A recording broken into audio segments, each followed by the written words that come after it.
ball splashing down, and rightfully so. But just your view of the defense you all played, particularly in the second half. Yeah. First of all, how you came to it, and then how to replicate. I mean, just being more physical, trying to be more disruptive on that side of the ball. Just an adjustment we made from game one to game two. And we felt like we didn't bring the right presence on that side of the ball in game one, and we wanted to make that adjustment for game two. I imagine that's a disruptive feeling for a team that averages 120 a game, all the accolades that we all heard about, the greatest offensive rating ever.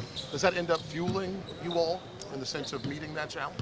I mean, a few for sure, but it's respect, to them. Obviously, like you said, one of the better offenses historically, and if we don't bring our best game, we'll get embarrassed. So, we have to bring a little bit more each and every game and continue to raise our level of play on that side of the ball. What effect do you feel like the switching had on Boston and just maybe getting them out of what they usually do? Yeah, I mean, just slowing them down a little bit. Ultimately, just putting more bodies on them and, taking away that space. Tyler, your assistant and the reads that you were able to make, why did that come so easy to you in that game to be able to find shooters and make those kind of plays? Just trying to make the right play, understand the attention I'm getting with the ball in my hands, and their game plan seems to be to not make anything easy on me and allow me to get going, so make the right play. We're not going to win with me taking a bunch of tough shots. Obviously, some tough shots are going to have to be took, but the majority of the game is just making the right play, and when we need a bucket, I'll try to, shoot my shot. And you guys got the win in Boston the other day, and they come down here. They're a very good road team, especially in the playoffs the last couple of years.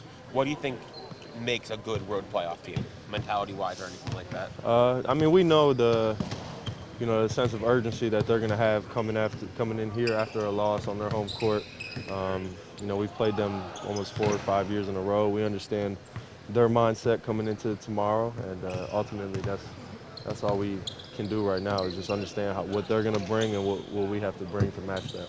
Tyler, You guys have been in drop as a base for so much of the year, but since you had switched in pretty much every previous year, was there any adjustment at all to going back to switching as much as you did? Not really. Obviously having Bam, he's the anchor of our defense, and anytime we have a guy like that on our team, it makes it easier on the rest of us. And he kind of clears up all those miscommunications that we may have because he's so good on that side. Tyler, how big was Bam's training for you in Game 2, and what were you guys kind of talking about going into Game 2 after Game 1, trying to work on that two-man game? What kind of opportunities did you see there? Yeah, just working together, trying to get each other easier looks, and understanding each of us, me and Bam, don't have to shoot the ball every time. It's about, like I said before, making the right play, trying to create an overreaction, and then from there making the right read. Tyler, how do you balance that, knowing with the injury situation? How do you balance not trying to do too much and just playing your game in the series? We got a bunch of guys on this team that can score, shoot, make the right play, and we've been saying that since the beginning of the year. We have one of the deepest teams, if not the deepest team in the NBA. With 2 of our starters out, we still feel like we have enough to get it done, and we have guys that will step up in their absence. And through his first couple of playoff games, how have you seen Jaime kind of react to being in a playoff environment? Yeah, he's a player, so he understands what needs to be done, and he's also played in big games before, in college and at UCLA, so he understands the assignment for sure. You guys, for all that's happened this year, how crazy is it when you guys have a game in this building for a 2-1 lead? Yeah, no, it's obviously amazing just to have, the opportunity to take control of, the series tomorrow and on our home court. But we do understand it's not going to be easy in any way, shape, or form. They're the best team on paper for a reason, and that's what it's going to be. It's going to be competition and lots of ups and downs, runs that we have to answer and stuff like that. So it'll be a great game tomorrow. You guys have to execute the game plan, obviously. This time of year, like from game to game, just his adjustments and what he's able to do, just to change the game plan based on what's needed. Yeah, no, I mean, everyone knows what Spo does at this time of the year.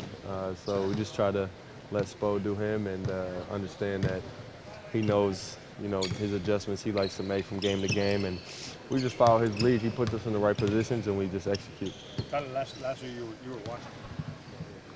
How much of you appreciate being able to take on a lead role like this? Yeah, no, I'm just excited to play, you know, in the playoffs again and be back.